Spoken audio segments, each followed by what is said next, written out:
Okay, so here we are at a cashew tree. Okay, this is how it looks.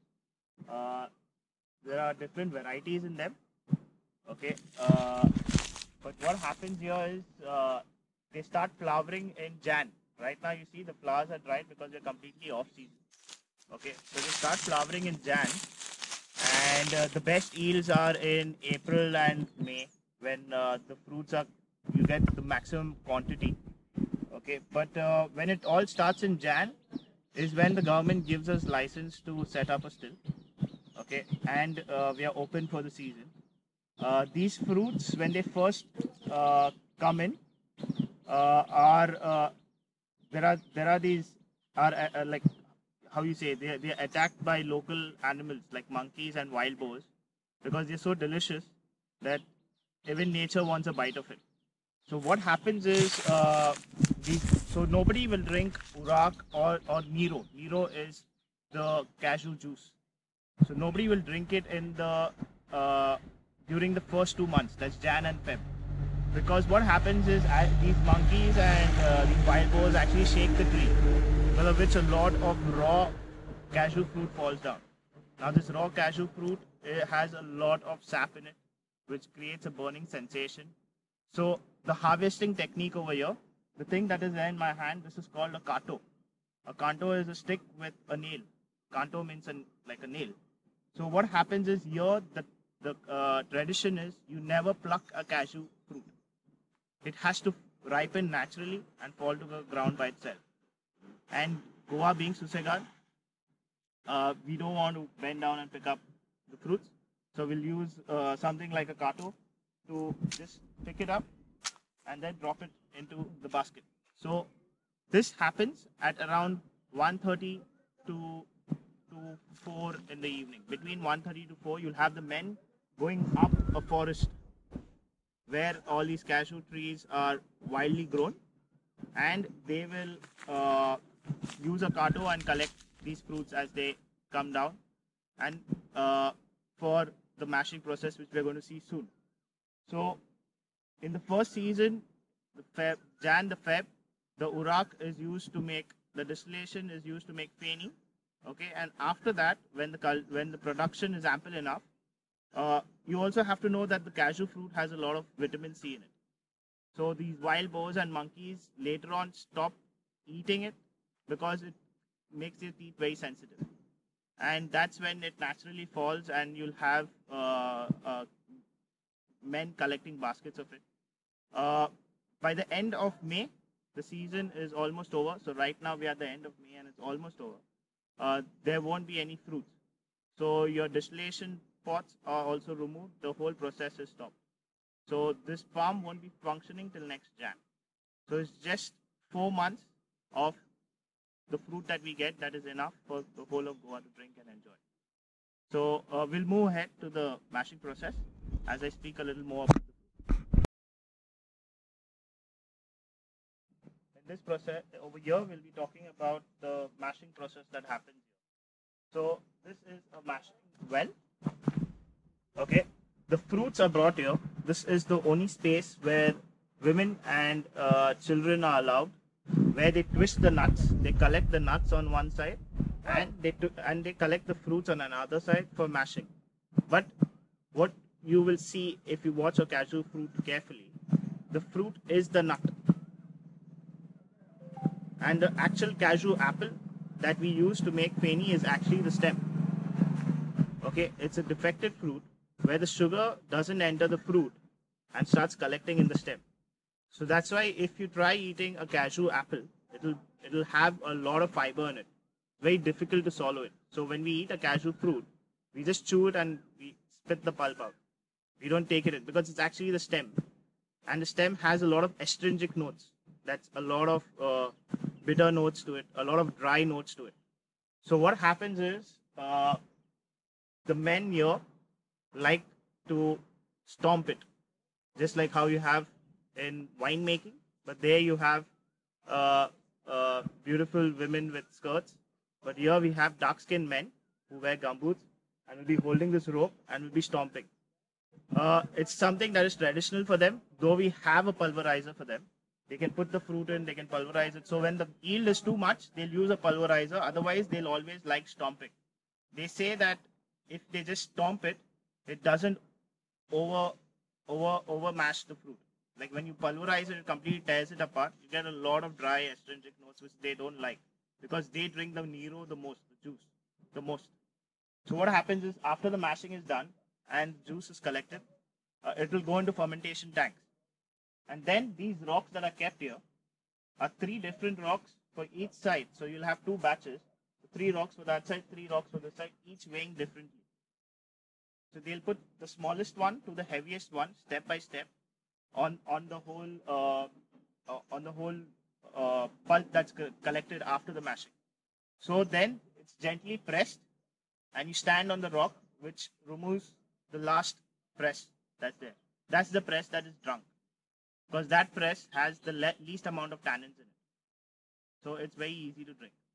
So that is when the villagers locally will come at around 5:36 in the evening to collect Nero. After the whole mashing is over, they'll keep the rock on top and it'll be collecting in a bucket.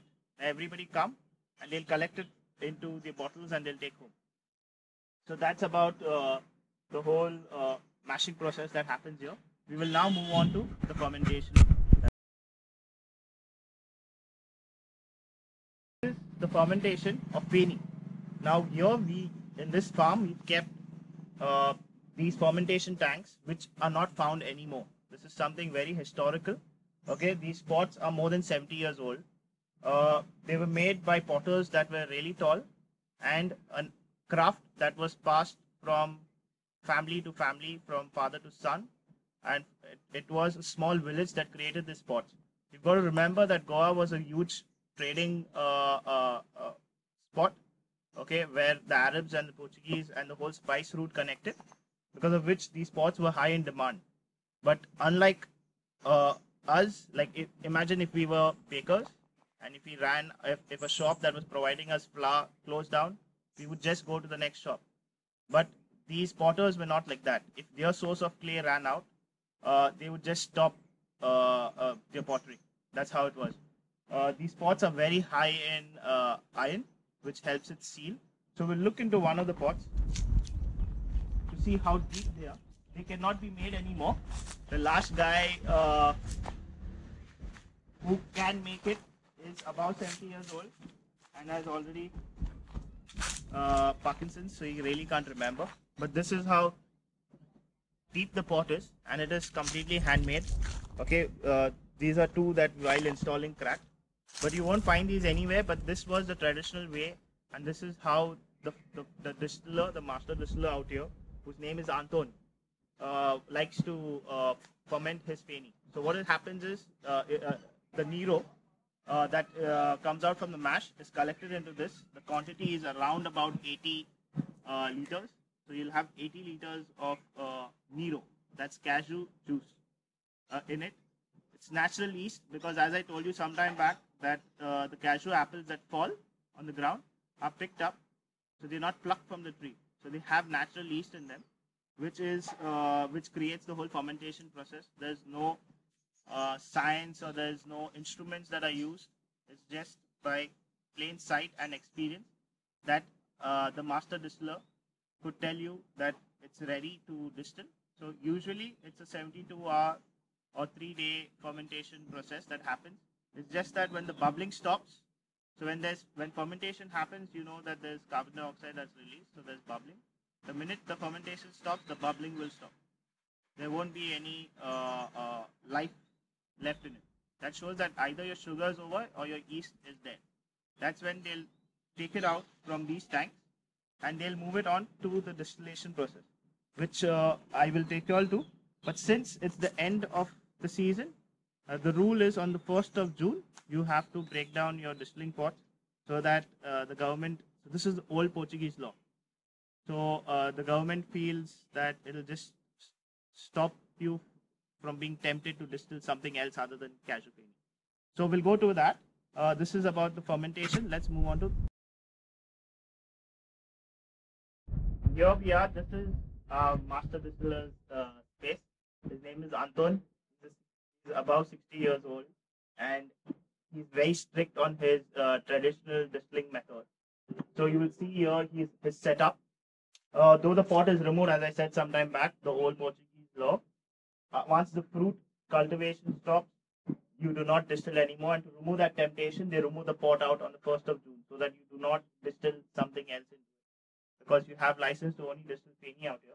But if you see, his setup is very different and very funny. So this is his ash remover, where he removes out the ash. Okay. Here's the pot that's usually set up.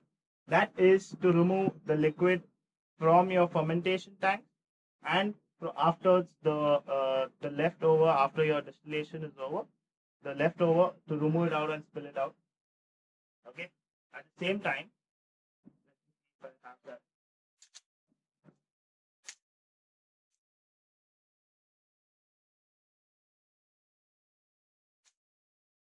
So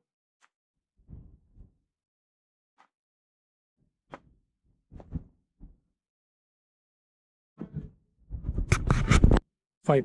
So this is his pipe that he will use a hot iron rod in the beginning of the year when the distillation process starts, when he's setting up the tank. And he'll take a hot metal rod, a red hot metal rod, and keep piercing into it. And we would be like, why do you want to do this? Take a machine, drill a hole. He was like, no. He said this was how I thought, and this is what I'll stick to. Because it was very important we did this.